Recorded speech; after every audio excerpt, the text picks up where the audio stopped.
오늘은 그리스도인의 재정관 두 번째 시간입니다.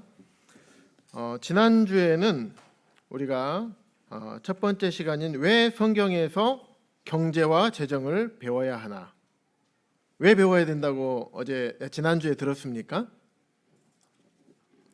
벌써 잊어버리시면 안 되는데. 네, 돈은 하나님과의 관계에 아주 많은 영향을 미치기 때문에 배워야 된다라고 말씀을 드렸습니다. 그리고 오늘은 위임이라는 주제입니다. 그래서 위임이 뭔가 하나님의 역할과 우리의 역할이 다르다라는 주제로 오늘 말씀을 나눌 텐데요. 이렇게 우리 성도님들 잊어버리실 줄 알고 제가 이렇게 딱 적어 왔습니다. 한번 읽어볼까요? 시작.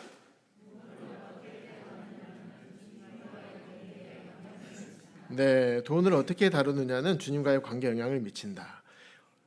제가 지난주에 헌금하라고 얘기했습니까? 그런 얘기 아니죠. 돈을 다루는 겁니다. 그래서 돈을 잘못 다루면 이렇게 주님에게서 이제 멀리 떠나가 버리게 되는데, 잘 다루게 되면 주님과의 친밀한 관계 가운데 들어올 수가 있습니다. 오늘은 두 번째 시간, 하나님의 역할과 우리의 역할.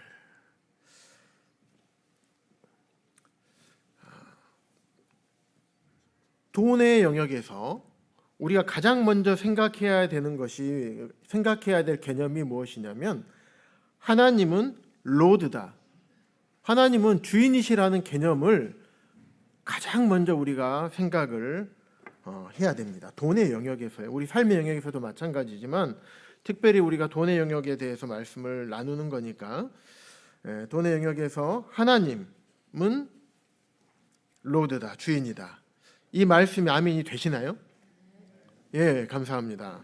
역시 훌륭한 성도님들만 이게 앉아 계시는 것 같아요.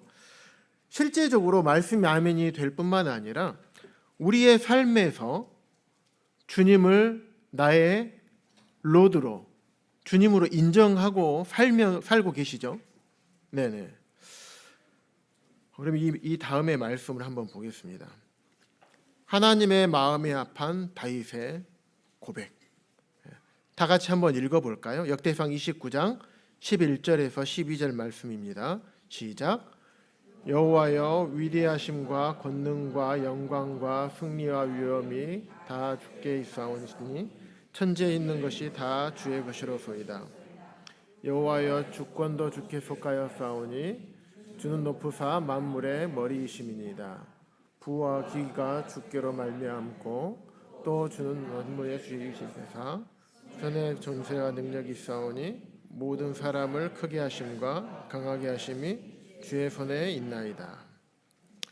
이 말씀이 어떤 말씀이냐면, 다윗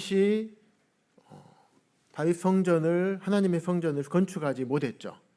그런데 다윗은 성전을 건축할 만한 모든 물자, 그리고 재물, 또 많은 기술자들까지 하나님께서 다윗을 통해서 준비하시게 하시고 그 아들인 솔로몬을 통해서 하게 하시죠.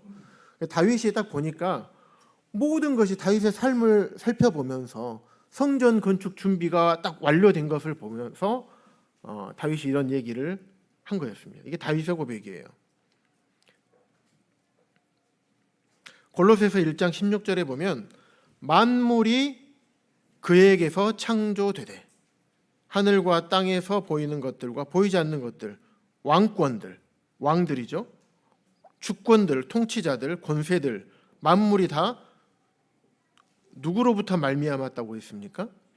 네, 하나님, 로드, 우리의 영원한 주인 되시는 하나님으로부터 말미암고, 또 누구를 위하여 창조되었다고 기록이 되어 있습니까? 네, 하나님. 네, 하나님을 위해서 창조된 것입니다. 그래서 돈의 영역에서 하나님은 우리의 주인이다라는 개념이 굉장히 중요합니다. 다윗이 앞서 이 말씀을, 이 고백을 했던 이유를 잠깐만 살펴보도록 하겠습니다. 다윗의 전쟁 기록을 살펴보면 사무엘하 8장 1절에서 14절까지 쭉 기록되어 있어요. 그래서 블레셋, 모압, 소방, 하다데셀, 다메섹, 아람 사람들 쭉 이렇게 다윗이 정복하고 승리했던 이 왕들입니다.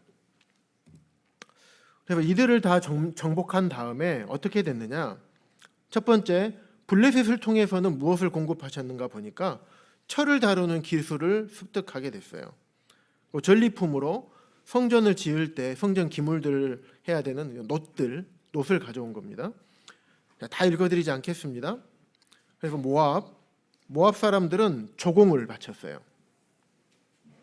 여기에 소바왕 하다데셀을 점령했을 때는 마병 17,000명, 보병 2만 명을 생포하게 됐고, 왕의 신복들이 가진 금방패, 또 많은 놋을 빼앗았고요.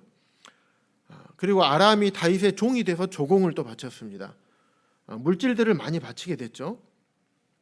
은그릇, 금그릇, 놋그릇들을 바쳤습니다.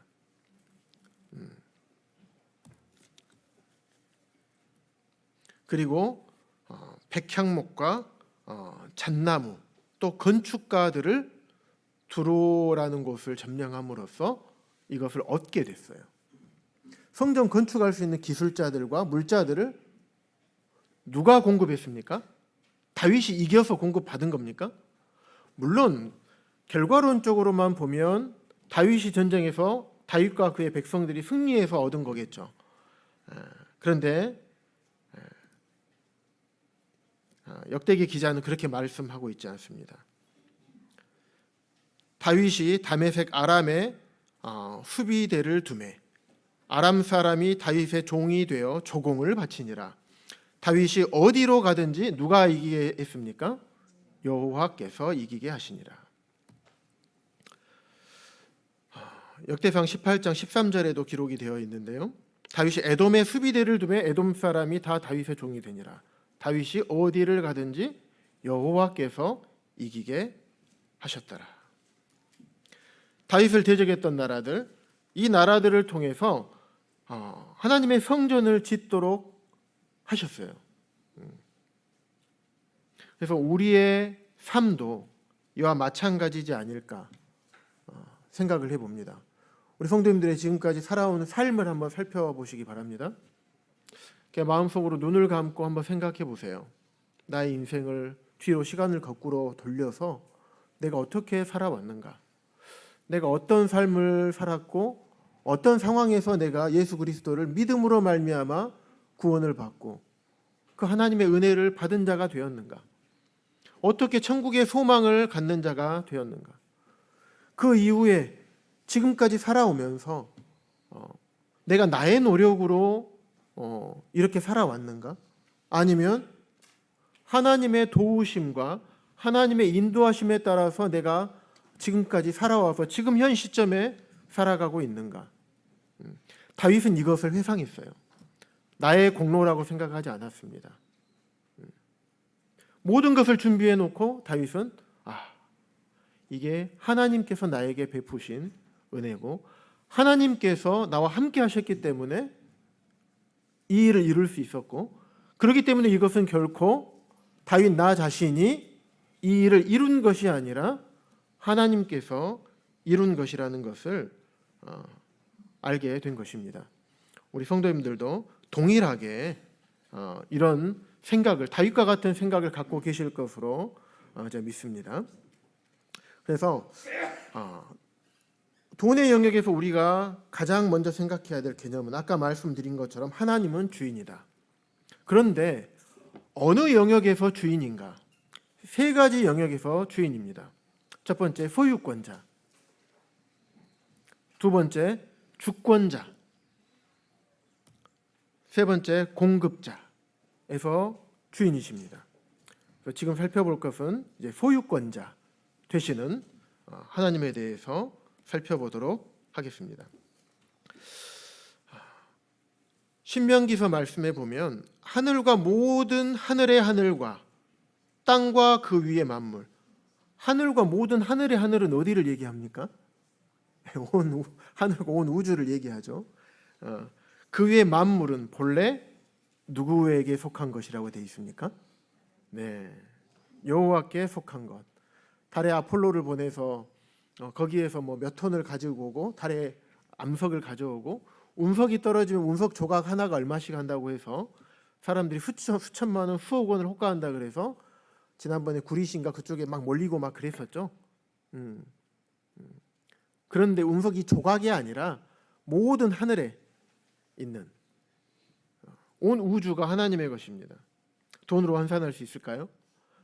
하나만 생각해 봅시다. 태양, 지금 떠 있는 태양 돈으로 환산할 수 있습니까? 태양이 없으면 사람이 살 수가 없습니다. 네. 시편에 보면 땅과 거기에 충만한 것과 세계와 그 가운데 사는 자들은 다 여호와의 것이로다. 그러면 이 땅에 사는 동물과 식물들만 얘기하는 겁니까? 우리 자신도 여기에 포함이 됩니다. 우리가 누구의 것입니까? 내 인생은 나의 것입니까? 아무도 터치할 수 없는 인생입니까? 아니죠. 예. 다 여호와의 것이라고 기록하고 있습니다. 욥기에서도 동일한 말씀. 온 천하에 있는 것이 다 내 것이니라. 하나님은 이 세상 모든 것을 소유하신 참된 소유권자 되시는 분이십니다. 그래서 첫 번째 땅의 소유권자이신 하나님. 토지를 영구히 팔지 말 것은 토지는 다 내 것이다. 모든 금과 은, 보화의 소유권자. 은도 내 것이고 금도 내 것이니라. 생명과 호흡이 있는 모든 것의 소유권자. 세계와 거기에 충만한 것이 다 하나님의 것이라고 말씀을 하고 있습니다.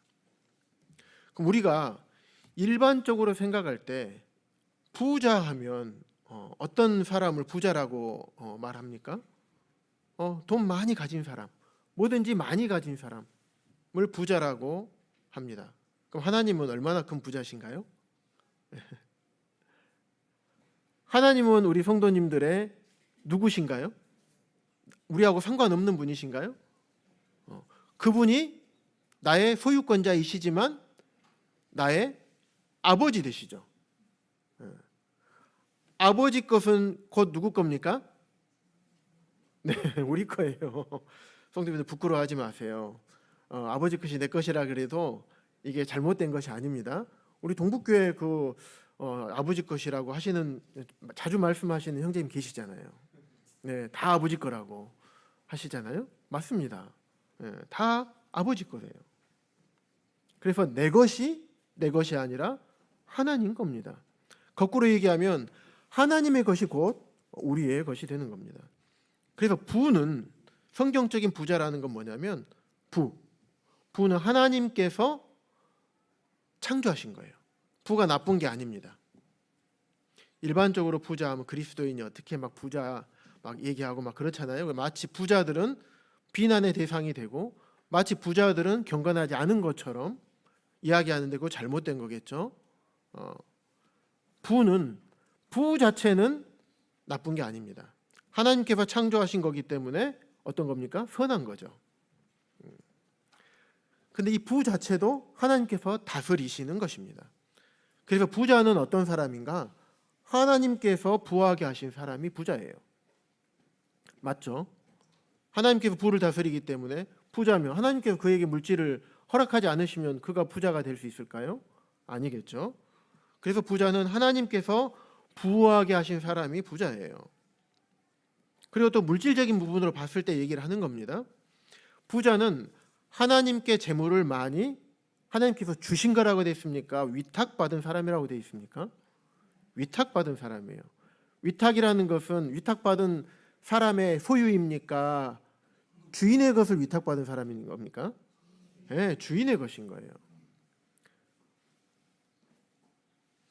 그래서 성경적인 부자란 재물의 많고 적음이 아닌 내게 위탁하신 재물로 성도님들을 섬기고 주님과 복음을 위해서 잘 사용하는 사람이 성경적인 부자입니다. 세상의 부자의 개념과 많이 다르죠. 그러면 이 위탁받은 사람이 누구인가? 이것을 성경에서는 종이라고 표현하고 때로는 청직이라고도 표현을 합니다. 우리 성도님들 잘 아시죠? 앉아 계신 분이 둘 중에 앉아서 계신 분이 주인일까요? 서서 이렇게 하고 계신 분이 주인일까요? 앉아 계신 분이 주인이죠. 주인이 이렇게 딱 맡기는 거예요.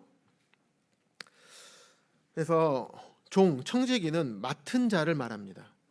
위탁받은 자, 또 관리하는, 물질을 주인의 돈을 관리하는 사람이죠. 그래서 자기 마음대로 할 수 있나요, 없나요? 네, 없습니다. 자기 마음대로 하면요, 이렇게 당장 안녕히 가세요. 그거 다시는 맡기지 않습니다. 청지기의 직분을 빼앗아 버리겠죠. 제가 예전에 올 1월 달에 이스라엘 성지순례를 다녀왔습니다. 사해바다를 갔습니다. 사해바다 보면 별장들이 꽤 많아요. 이 별장지기들이 있어요. 그래서 이곳에는 이제 주인들이 이제 외국에 있는 주인들이 이쪽을 땅을 다 사요. 그래서 별장을 짓습니다. 그래서 휴가를 내서 1년에 한 달이나 2달 와가지고 사해바다가 피부병에 굉장히 좋습니다. 피부 질환을 낫게 하는 굉장히 좋은 효염을 갖고 있는 이 소금들이라 하더라고요. 그래서 많은 부자들이 여기에다가 별장을 지어놓고 1년에 한 달이나 2달 지내고 머물다가 갑니다. 이 집을 비워놓게 되면 집은 비워놓으면 관리가 안 되잖아요. 그래서 별장지기들에게 이 집을 맡겨놔요. 그래서 내가 여기에 돌아올 때는 미리 연락을 할 테니까 그 전까지는 당신 여기서 잘 관리하고 사시다가 내가 여기 올 때만 한 달이나 2달 머무를 때만 여기를 나에게 비워달라. 이렇게 얘기합니다. 참 돈 많은 분들이죠. 예. 그러면 주인이 사용하겠다고 하면 어떻게 해야 됩니까? 집을 비워줘야 됩니까? 아니면 내가 살고 있는데 왜 당신 마음대로 이렇게 하냐고 얘기할 수 있습니까? 안 되죠. 청직이죠. 맡은 자니까 주인이 비워달라고 하면 비워줘야 되겠죠. 예, 그렇습니다. 물질도 똑같아요. 우리 자체가 주님의 것인데 나의 것이 있겠습니까? 없겠죠. 하나님의 것이 하나님의 소유입니다. 우리는 하나님의 소유를 맡은 자, 종이고 청지기입니다. 누가복음에도 보면 이와 같이 너희 중에 누구든지 자기의 모든 소유를 버리지 아니하면 능히 내 제자가 되지 못하리라. 자기의 모든 소유를 버린다고 하니까 내 것을 내는 겁니까? 내 것을 버리는 겁니까? 아니면 주님의 것을 주님께 드리는 겁니까? 네, 맞습니다. 주님의 것을 주님에게 드리는 거예요. 아까울까요? 아깝지 않을까요? 예, 그렇습니다. 이게 우리의 마음이에요. 예, 우리가 이렇게 연약합니다. 자, 보십시오. 여기에 있는 사람도 참 많은 고민이 있는 것 같아요. 예, 고개는 마음은 원이로되 육신이 연약해서 고개는 이렇게 성경에 이렇게 돌아가 있어요. 이렇게. 하지만 눈은 이쪽에 가 있습니다. 예. 이게 누구의 소유인지 우리가 개념을 잘 정립할 필요가 있습니다. 아까 앞서 말씀드렸던 역대상 29장의 말씀을 11절, 12절 말씀을 우리가 함께 읽었습니다. 다윗의 고백이 이렇습니다. 나와 내 백성이, 다윗 자신과 이스라엘 백성들이 무엇이길래 이처럼 즐거운 마음으로 드릴 힘이 있었습니까? 하나님께 성전을 건축하기 위해서 다윗이 먼저 솔선수범을 했어요. 성경에 보면 왕의 보물이라고 시굴라라고 이제 표현을 하는데 언어적으로는 시굴라라고 하는데 왕의 보물이에요. 일반 백성들의 보물과 왕의 보물이 다르겠죠. 왕의 보물은 일반 백성들의 보물과 차이가 있을까요, 없을까요? 있겠죠. 훨씬 진귀하고 희귀한 것들만 있겠죠. 거기에 대한 값어치는 어떨까요? 엄청나겠죠. 네, 다윗과 이스라엘 백성들이 즐거운 마음으로 드렸다는 것입니다. 왜 그러냐면 모든 것이 주께로 말미암았기 때문에 그렇습니다. 그래서 우리가 주의 손에서 받은 것으로 주께 드렸을 뿐이니이다. 이게 다윗의 고백입니다.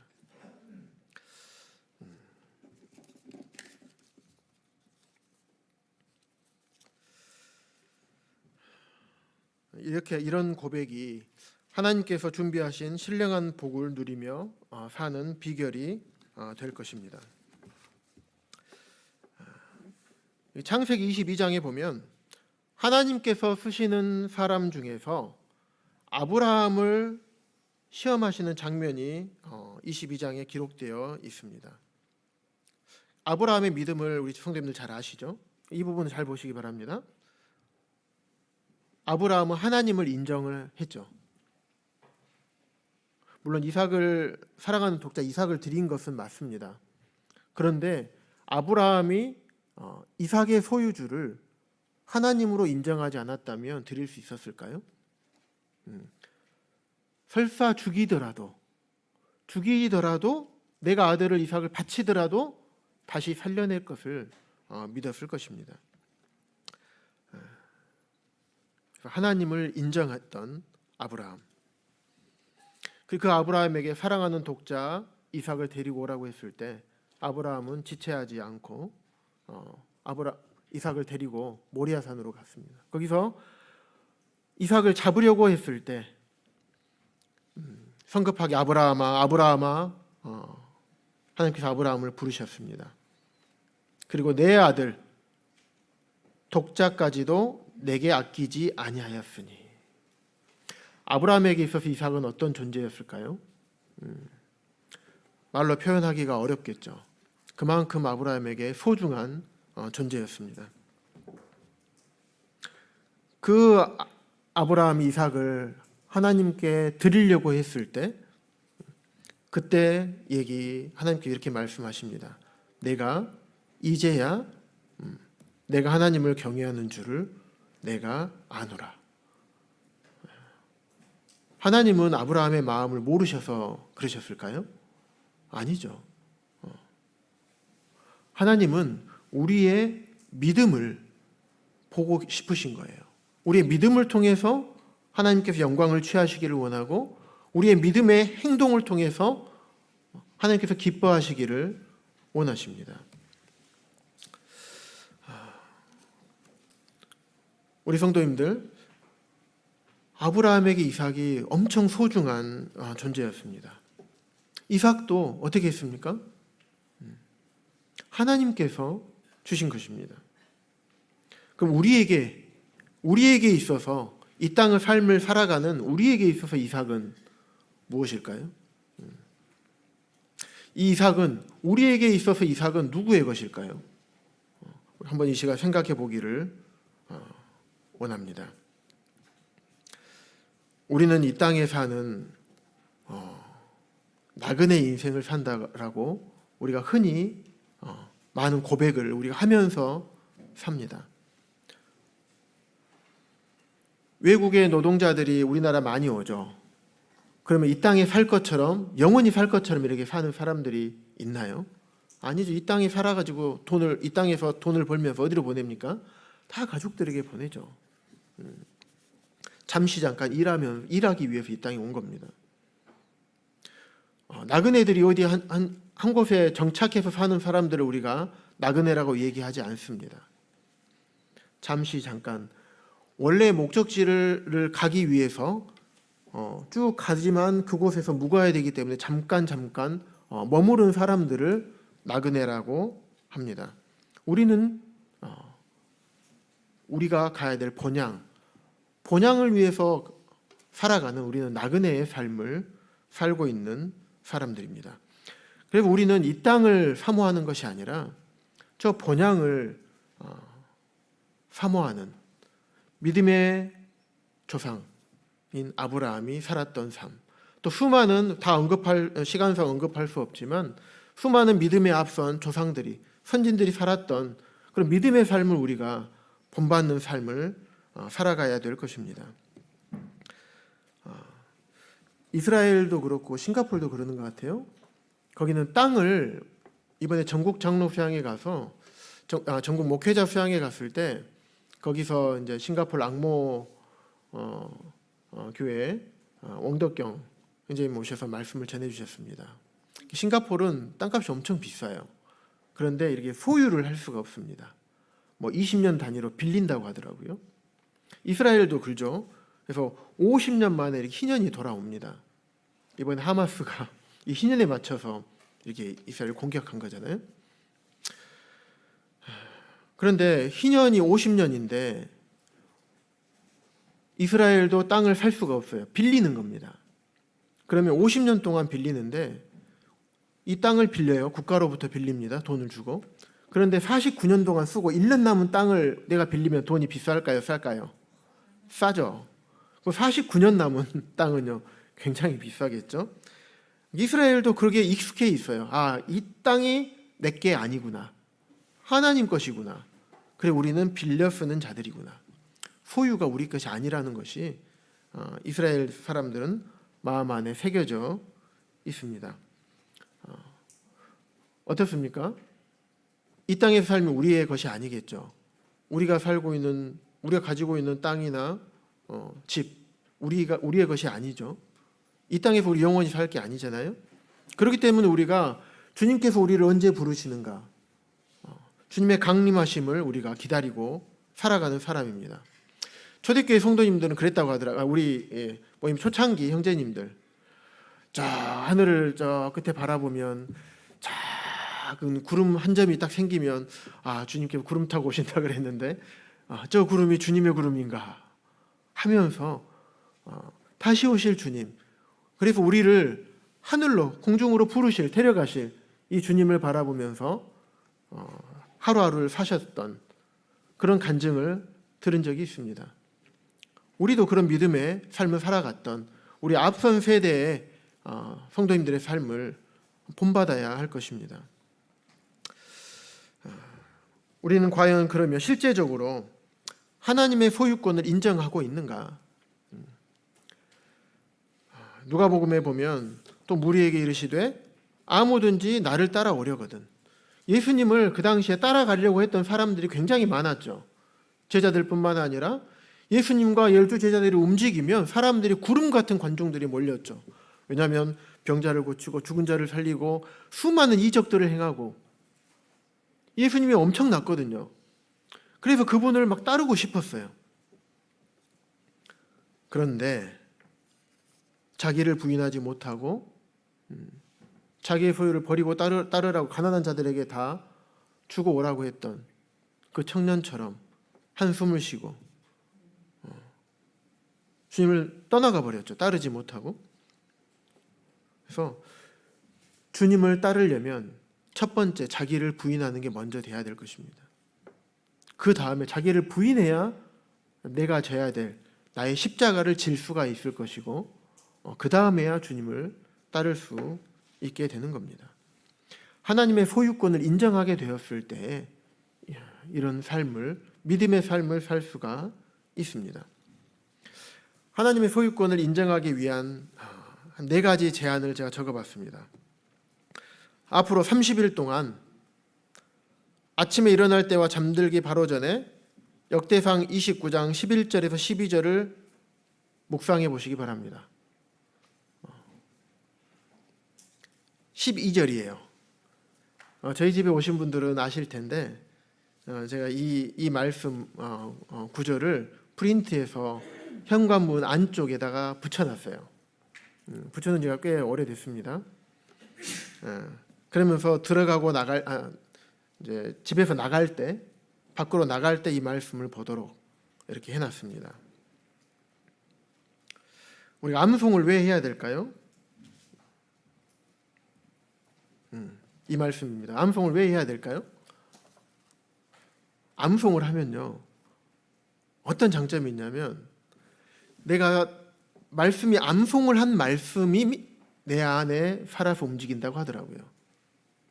우리의 복음에 관련된, 우리 구원에 관련된 말씀이 우리 안에 암송되어 있기 때문에 우리가 그 말씀을 기준으로 항상 성경 말씀을 떠올리고 되새김질하면서 주님께서 우리에게 베풀어 주신 사랑과 은혜에 대해서 계속 깊이 감사하며 살 수가 있게 되죠. 역대상 29장 11절에서 12절 말씀도 마찬가지겠죠. 하나님의 소유권을 인정하기 위한 굉장히 위대하고 모든 말씀이 위대하고 소중하지만 이 말씀보다 더 참 귀한 말씀이 있을까 할 정도로 이 말씀에 대해서 굉장히 아멘이 됐습니다. 다 같이 한 목소리로 함께 읽어보도록 하겠습니다. 시작.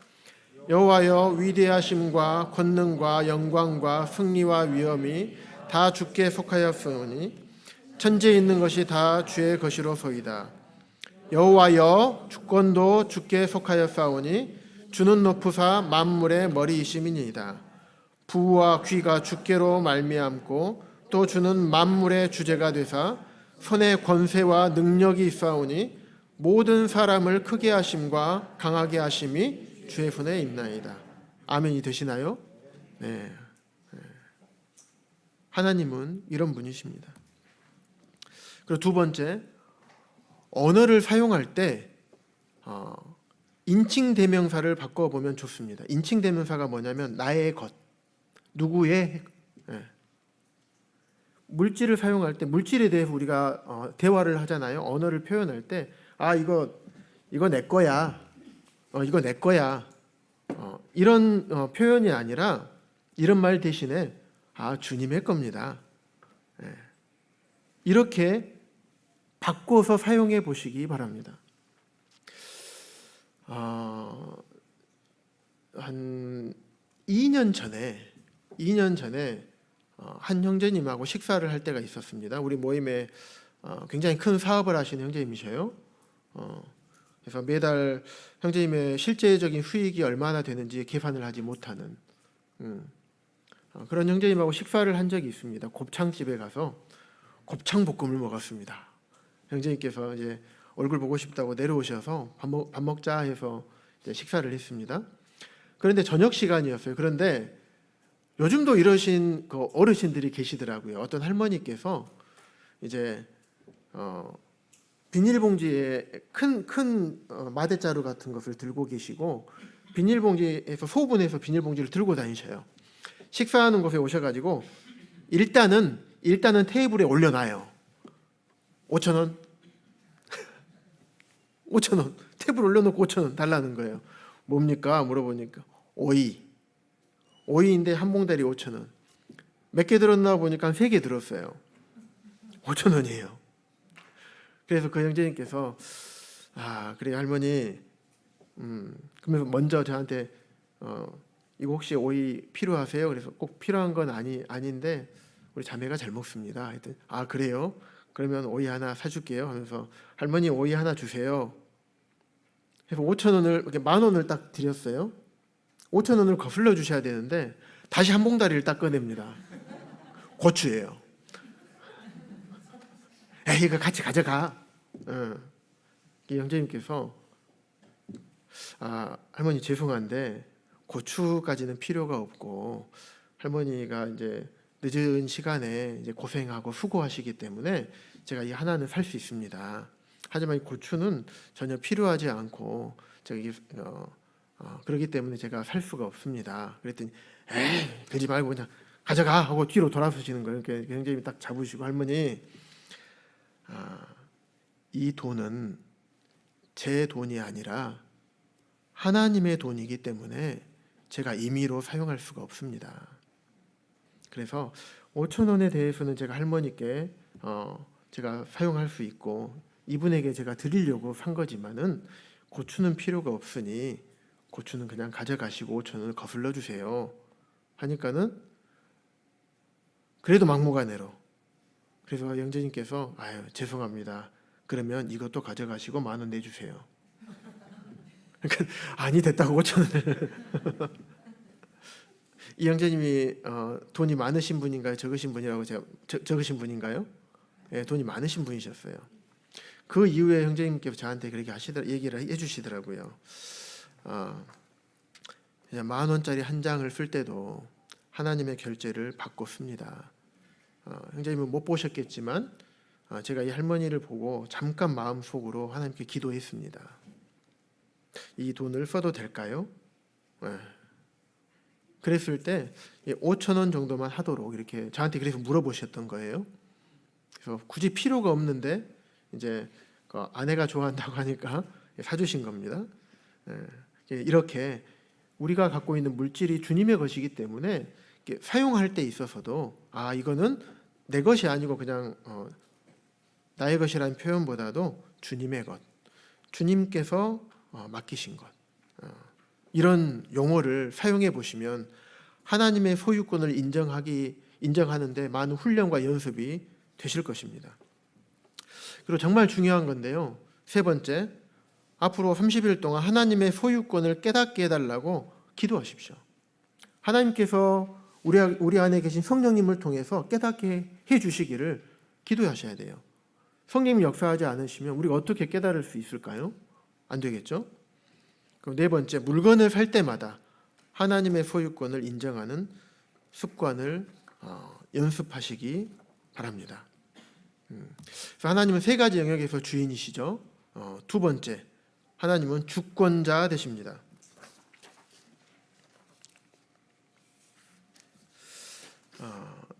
이게 뭘로 보이십니까?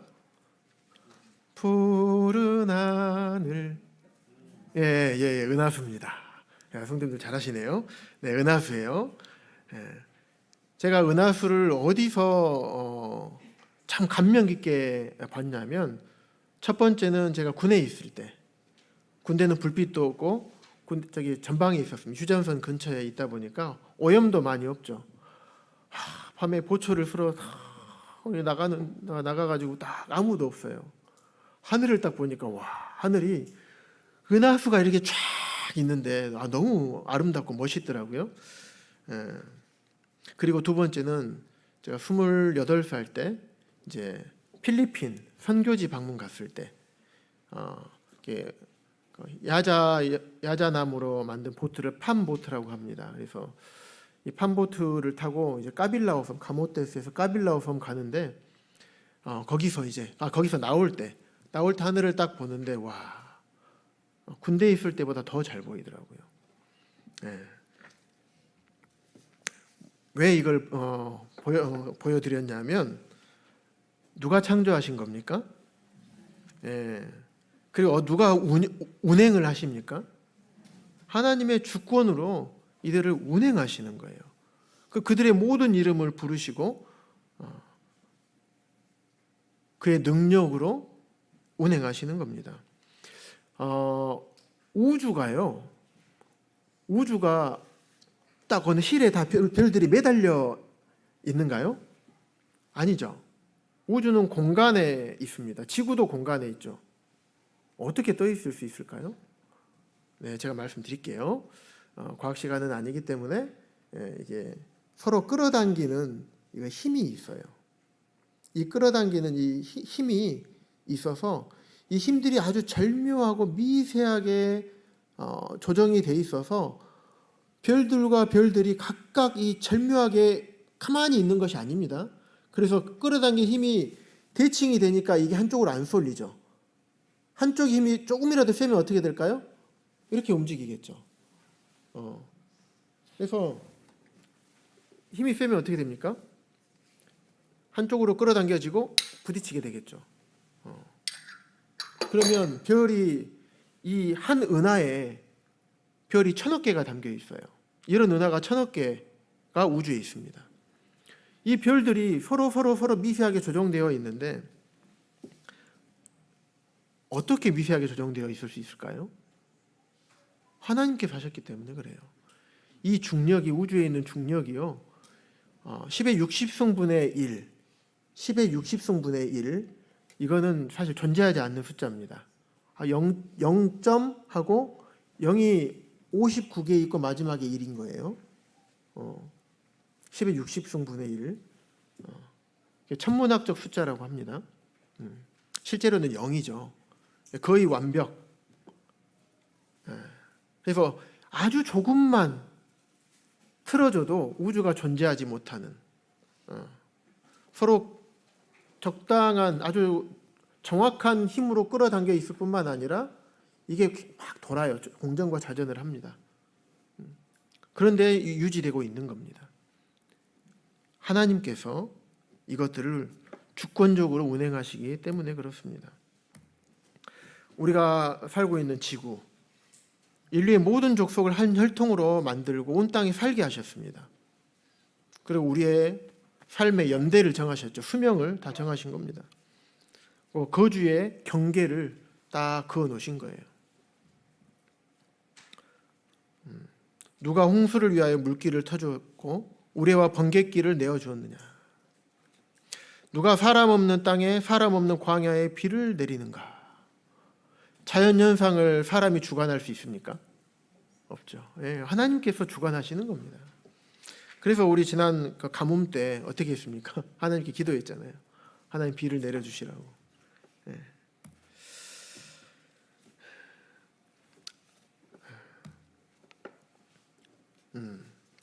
다니엘서 2장에 보시면 2장 21절에서 다니엘 금신상, 느부갓네살이 꿈을 꾸었죠.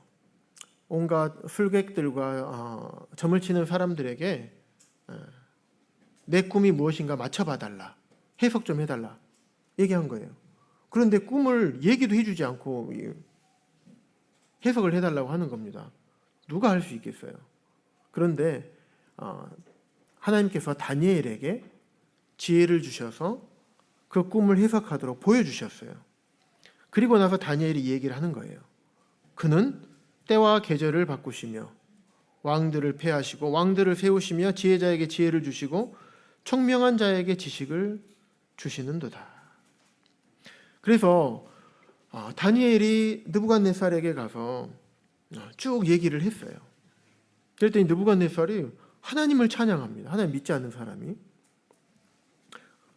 그러면서 너희 하나님은 참으로 모든 신들의 신이요 모든 왕의 주제시로다. 내가 능히 이 은밀한 것을 나타내었으니 내 하나님은 또 은밀한 것을 나타내시는 이시로다. 믿지 않는 자들도 하나님의 놀라운 능력과 주권을 보게 되면 하나님을 이렇게 찬양하고 인정하게 됩니다.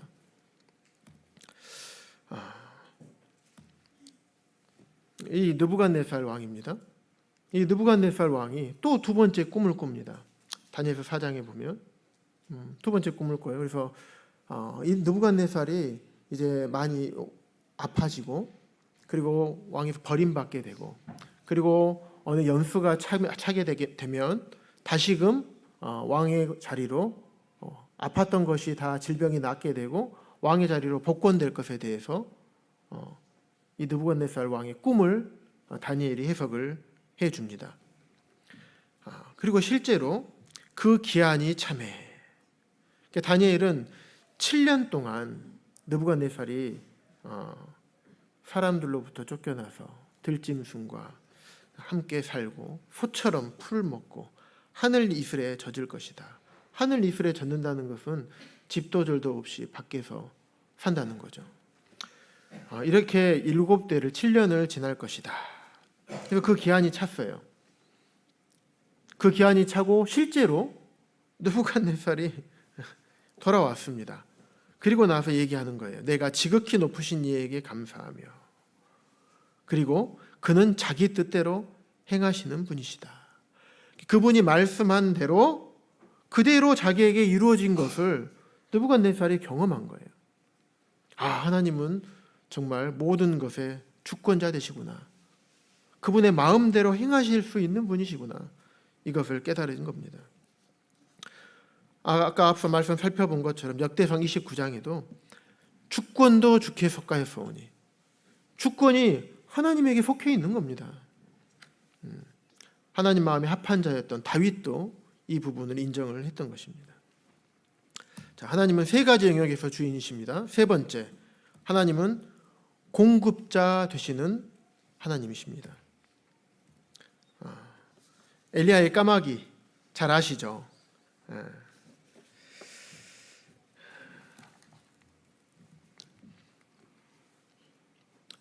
엘리야가 아합과 이세벨에 무서워서 그들이 무서워서 숨어 있을 때 하나님께서 까마귀를 통해서 또 시냇물에서 물을 공급하시고 까마귀를 통해서 음식을 공급하시죠. 우리 성도님들의 공급자는 누구십니까? 엘리야의 상황을 한번 생각해 보시기 바랍니다.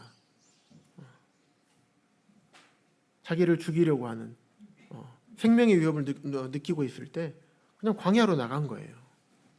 지난번에 성지순례 갔다 와서 보고 드릴 때 광야가 얼마나 척박한 곳인지 말씀을 보여드렸죠. 사진으로도. 그런 곳에서 어떻게 살아갈 수 있을까요? 못 삽니다. 하지만 엘리야에게 까마귀를 통해서 시냇물을 통해서 공급하셔서 엘리야가 살 수가 있었습니다. 우리 직장에서 우리의 고용주가 누구신가요? 어떤 형제님 이름을 제가 얘기는 하지 않겠습니다. 어제 이 부분에 대해서 잠깐 교제를 했는데 형제님 월급 누가 줍니까? 했더니 이 얘기하면 알아버릴 텐데 누가 줍니까? 했더니 국방부요 그러더라고요.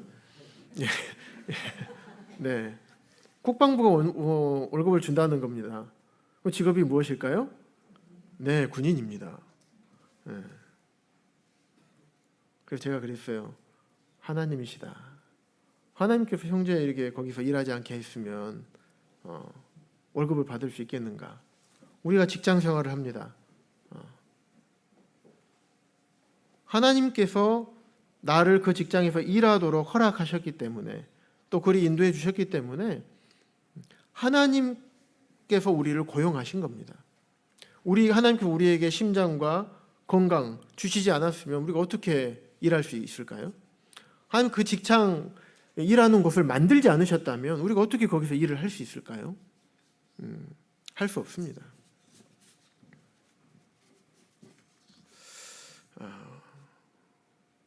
우리에게 모든 것을 공급하시는 분은 하나님이십니다. 그러면 이 하나님에 대해서 우리의 태도는 어떠해야 되는가? 우리의 공급자가 누구이신지를 명확하게 알 필요가 있습니다.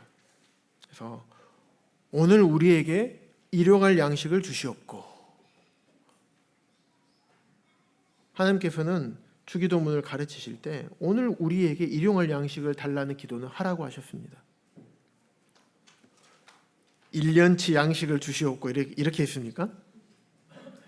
50년치 양식을 주시옵고 이랬습니까? 구약에도 만나도 그랬었죠. 출애굽할 때 만나도 당일 것만. 그래서 오늘 우리에게 필요한 것이 있으면 오늘 우리에게 일용할 양식을 주시라고 하나님께 기도하는 거예요. 어떤 마음과 어떤 믿음이 있어야지 이 기도를 할 수 있습니까? 오늘 매일 나를 공급하시는 하나님이심을 내가 믿었을 때 이렇게 기도를 할 수 있어요. 이게 참새 믿음이라고 하더라고요. 참새가 1년치 한꺼번에 먹고 한 달치 한꺼번에 먹고 그러지 않죠. 그날 먹습니다. 그래서 우리의 태도는 우선순위의 문제입니다. 우리가 무엇을 우선순위에 둬야 될 것인가? 먼저 그의 나라와 그의 의, 우리의 공급자 되시는 하나님, 주님의 나라와 주님의 의를 구하는 삶을 먼저 사는 거예요. 먼저 살려고 하는 그런 태도가 필요합니다. 그랬을 때 이 모든 것을 너희에게 더 하시는 거예요. 참새들을 먹이시잖아요. 길가의 들풀들을 다 먹이시고 입히셔요. 그들이 살아가게 합니다. 누가 물 안 주고 걸음 안 줘도 다 살아요. 기본적인 우리의 필요를 채우시는 하나님, 기본적인 것을 공급해 주시는 하나님. 하나님은 우리에게 많은 돈을 주시고 우리의 욕심을 채우시는 하나님이 아니십니다. 그래서 우리의 공급자가 누구이신가? 하나님이심을 우리가 분명히 알 필요가 있습니다.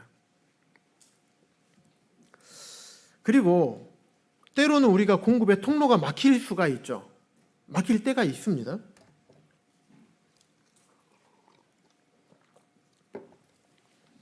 엘리야가 그랬죠. 땅에 비가 안 3년 반 동안 비가 안 내리니까 엘리야에게 공급되던 시냇물이 어땠습니까? 말랐겠죠. 고기는 있는데 물이 없어요. 살 수 없잖아요. 그랬더니 엘리야에게 뭐라고 하시냐면 사르밧으로 가서 거기 가서 머물라. 이제 장소를 옮기라고 합니다. 그곳 과부한테 너한테 과부를 통해서 음식을 먹이겠다. 이제는 까마귀와 시냇물에서 사르밧 과부로 공급자를 하나님께서 바꾸셔요. 사르밧 과부를 통해서 공급하시는 하나님이십니다. 그래서 엘리야는 그 하나님, 공급자 되신 하나님을 삶에서 경험을 하게 된 것입니다. 그래서 그분이 주님이 나의 공급자이심을 깨달을 때 돈은 더 이상 나의 삶을 주관할 수가 없습니다. 주님께서 나에게 주님 앞에 드리기를 원하실 때, 그런 마음을 주실 때 그 돈이 내가 크게 희생해서 포기해야 되는 것으로 보지 않게 되는 거예요. 주님 앞에 억지로 드리면 안 됩니다. 하나님은 즐겨내는 자를 사랑하시는 거예요. 마음에 그런 마음 주실 때 즐거이 드려야 됩니다. 그런 마음 주실 때 이건 내가 포기하는 거고 내가 희생하는 게 아니에요. 주권자시잖아요. 그리고 내가 드리면 또 주님께서 공급하실 거잖아요. 그러니까 내 자신, 나의 인생, 나의 시간, 하나님께서 내게 맡겨주신 하나님의 것입니다. 그래서 이 세상 체제에서 우리가 살아가지만 이 세상 체제에 속한 모든 자원에 대한 청지기로 우리는 여기는 삶이 필요합니다. 그래서 이 말씀에 대해서 우리가 순종했을 때 나의 하나님을 경험하게 하십니다. 사르밧 과부 봐보십시오. 그가 가서 엘리야의 말대로 하였더니 이제 먹고 이제 끝나고 이제 죽으려고 했는데 엘리야가 자기에게 달라고 한 거예요. 그 말대로 했어요. 실제적으로 했더니 그와 엘리야와 그의 식구가 여러 날 먹었으나 여러 날 먹은 거예요. 그리고 그랬지만은 통의 가루가 떨어지지 아니하고 병의 기름이 없어지지 않았습니다. 순종한 사르밧 과부에게 공급하신 하나님을 사르밧 과부는 경험을 했습니다. 엘리야는 어땠을까요? 엘리야도 밑도 끝도 없이 사르밧 가서 과부에게 가라고 했잖아요. 사르밧에 가서 그 여인에게 가라. 순종했기 때문에 엘리야는 순종함을 통해서 공급하신 하나님을 경험을 하게 된 것입니다. 빌립보서 4장 19절 함께 한 목소리로 읽어보도록 하겠습니다. 시작. 나의 하나님이 그리스도 예수 안에서 영광 가운데 그 풍성한 대로 너희 모든 쓸 것을 채우시리라. 빌립보서 4장 19절 말씀. 아멘이십니까? 네.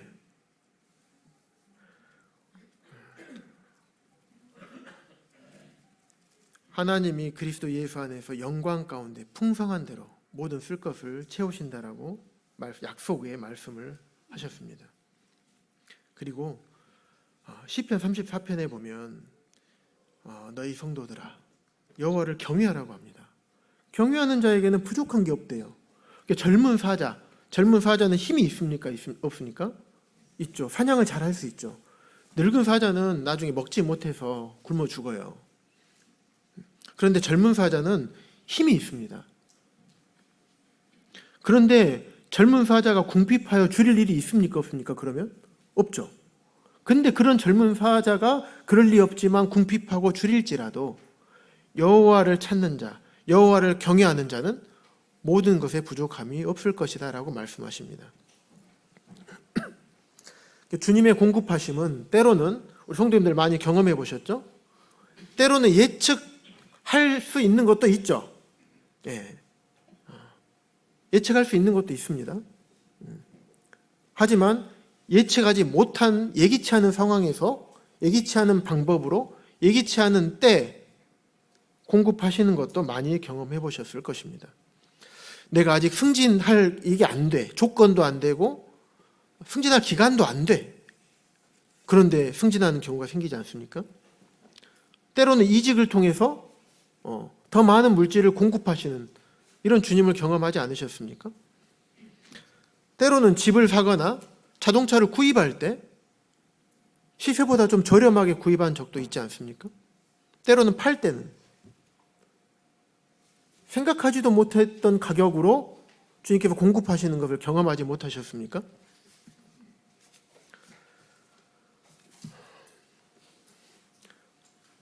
확실한 것은 필요를 채우는 방법이 무엇이든 간에 우리 하나님은 우리가 온전히 신뢰할 수 있는 분이라는 것입니다. 여기까지 하나님의 역할에 대해서 우리가 살펴보았습니다. 그러면 지금부터는 우리의 역할이 무엇인지, 하나님께서는 이런 역할을 하시는 거죠. 우리는 그러면 어떻게 해야 될까? 하나님은 소유권자이시고 주권자 되시고 공급자 되십니다. 먼저 이 소유권자, 주권자, 공급자이신 예수 그리스도를 믿는 믿음이 우리에게 필요합니다. 이 예수 그리스도, 이분을 믿는 믿음이 우리가 이 예수 그리스도를 믿는 것을 하나님께서 우리에게 원하시는 것입니다. 그럼 우리의 역할이 무엇일까? 하나님께서는 이런 역할을 하시고 우리의 역할은 무엇일까? 첫 번째, 충성됨입니다. 고린도전서 4장 2절 말씀 잘 아시죠? 맡은 자에게 구할 것은 충성이니라. 우리는 맡았잖아요. 물론 직분도 맡고 우리 많은 사역을 주님께서 맡기시죠. 하지만 재정적인 부분을 공부하고 있기 때문에, 말씀 나누고 있기 때문에 재정에 대해서 생각을 해보면 우리가 갖고 있는 모든 물질, 동산과 부동산 다 합쳐서 우리가 맡은 자입니다. 그러면 충성돼야 되겠죠? 충성된다는 것은 그냥 주님께서 주셨으니까 주님께 그냥 몽땅 다 드리라는 얘기입니까? 그렇지 않습니다. 충성된다는 의미는 보통 신약에서는 11조에 대해서 이야기는 하진 않죠. 우리가 마음에 정한 대로 드리라고 신약에서는 말씀을 하고 계십니다. 근데 말씀드리기 편하게 10분의 1이라고 표현을 하겠습니다. 11조를 드리면 얼마가 남습니까? 10의 9조가 남습니다. 열의 9이 남습니다. 이 열의 9을 충성스럽게 관리하는 것입니다. 충성스럽게 관리한다는 것은 내 정욕과 또 내 눈에 보이는 것들, 내 쓸데없는 야망에 대해서 또 소비하지 않아도 되는 것에 소비하는 것들, 이런 것은 피하고 하나님의 물질을 철저하게 관리하는 것입니다. 관리하는 부분에 대해서는 이제 이후에 시간들의 말씀을 드리도록 하겠습니다. 두 번째, 우리의 청지기 역할을 해야 됩니다. 우리 달란트 비유 우리 아시죠? 성도님들, 2달란트와 5달란트 남긴 사람들에 대해서 상급을 다르게 주셨나요? 같은 상급을 주셨나요? 네, 같은 상급을 주셨습니다. 똑같은 상급을 받았습니다. 그래서 하나님은 우리가 책임져야 할 금액하고 상관없이 우리의 충성됨을 보고 상급을 주십니다. 그런데 세상은요, 돈은 만몬이라고 표현했잖아요. 하나님과 재물이 만몬입니다. 아람어로. 만몬은 돈신이라고 지난주에 말씀을 드렸습니다. 하나님과 돈신 같이 섬길 수 없는 거예요. 만몬의 영이 세상을 사로잡고 있어요. 그래서 소비 중심 사회를 조정합니다. 필요하지 않는데 마치 필요한 것처럼, 그리고 마치 그것을 내가 소유하고 있지 않으면 나는 불행한 것처럼 그렇게 생각하게 만듭니다. 그래서 우리 안에서 엄청난 필요를 만들어내서 돈을 막 쓰게 합니다. 돈을 막 쓰고 이 필요가 여기면 어떻게 합니까? 돈을 더 많이 벌어야 되는 이런 상황이 생기게 되죠. 그럼 더 많은 욕심을 가지고 더 많은 돈을 벌기 위해서 우리의 시간과 열정과 우리의 마음을 쏟아야 됩니다. 이게 우리에게 하나님께서 우리에게 맡기신 청지기의 역할이 아닌 것이죠. 그리고 필요와 욕구의 차이를 알아야 됩니다. 하나님께서 일용할 양식을 구하라고 하셨어요. 우리의 필요는, 오늘 우리가 살아야 될 것은 구하라고 하셨습니다. 구하지 않으면 못 받을 수도 있습니다. 하나님께서 알아서 공급해 주시는 것도 있지만 하나님께서는 또 다른 말씀에 필요를 구하라고 하십니다.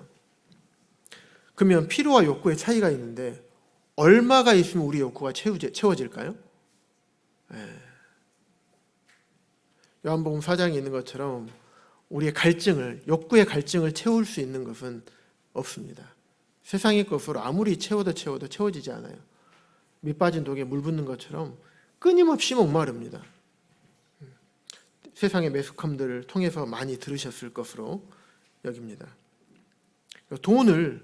우리가 돈의 종이 되는 것이 아니라 돈을 우리의 종으로, 돈은 우리가 부리는 거예요. 우리에게 있는 것으로 어떻게 부릴까 이 녀석, 이런 마음이 있어야 됩니다. 이 녀석을 어디다 쓰지? 그런데 내가 필요가, 욕구가 너무 커지면 어떻게 됩니까? 이제 돈의 노예가 어떻게 돈을 벌까? 이제 그래서 내 욕구를 채울까? 돈의 노예가 돼버리죠. 이건 청지기의 모습이 아닐 것입니다. 그럼 얼마면 충분할까? 열린 원과 닫힌 원의 개념을 생각해 보시기 바랍니다. 열린 원이라는 것은 밑 빠진 독처럼 계획 없는 소비예요. 철저하게 청지기의 마음을 갖고 있고 청지기의 삶을 산다면 주인의 것이기 때문에 함부로 하지 않겠죠. 2달란트와 5달란트 받은 자들처럼 철저하게 계획해서 소비할 것입니다. 닫힌 원처럼 들어온 재정, 하나님께서 나에게 맡기신 재정에 대해서 하나님의 목적을 알기 위해서 기도하겠죠. 사용하기 전에, 딱 사용하기 전에 하나님께서 나에게 맡기셨어. 어떻게 사용할까? 하나님 어디에 쓸까요? 돈은 부리는 거라 그랬죠. 어떤 분이 이런 말을 했습니다. 복권에 당첨돼서 받을 10억 원을 가지고 무엇을 할까 생각하는 것보다 지금 내 지갑 속에 있는 10,000원으로 할 수 있는 일, 어떻게 할까? 이것이 진짜 청지기로서의 내가 할 일이다. 하나님께서는 신실한 청지기를 찾고 계십니다. 그러면 신실하게 돈을 관리한 이 청지기의 역할을 잘 함으로써 얻는 유익이 무엇일까? 예수 그리스도와 더욱 친밀한 관계를 맺게 됩니다.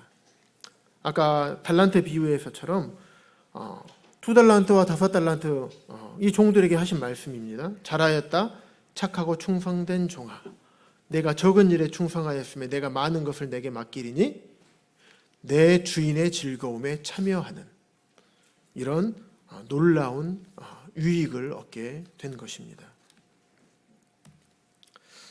또 어떻습니까? 성품이 개선이 됩니다.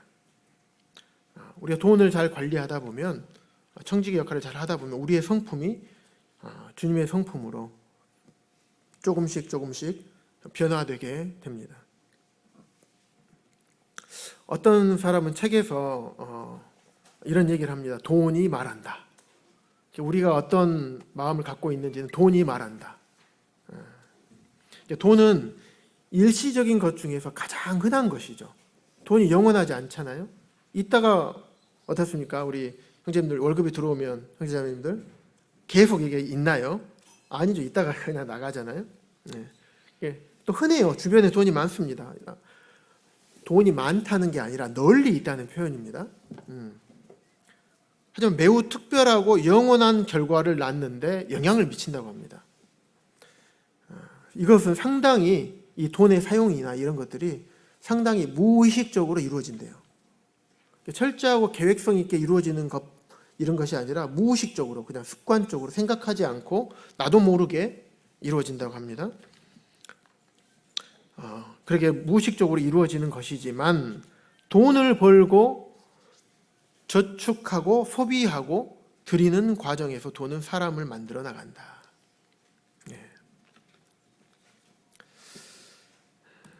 그리고 세 번째, 재정이 안정됩니다. 그래서 신실하게 돈을 잘 관리하게 되면 부채로부터 벗어납니다. 그리고 저축을 하게 되고요. 또 더 많이 그리스도의 사역에 있어서 더 많이 드리게 됩니다. 오늘 말씀의 결론입니다. 하나님의 역할. 하나님은 첫째 무엇입니까? 어떤 역할을 하십니까? 소유권자. 또 두 번째 주권자. 세 번째 공급자십니다. 우리는요? 우리는 첫 번째 받은 것에 충성해야 됩니다. 두 번째 우리는 청지기입니다.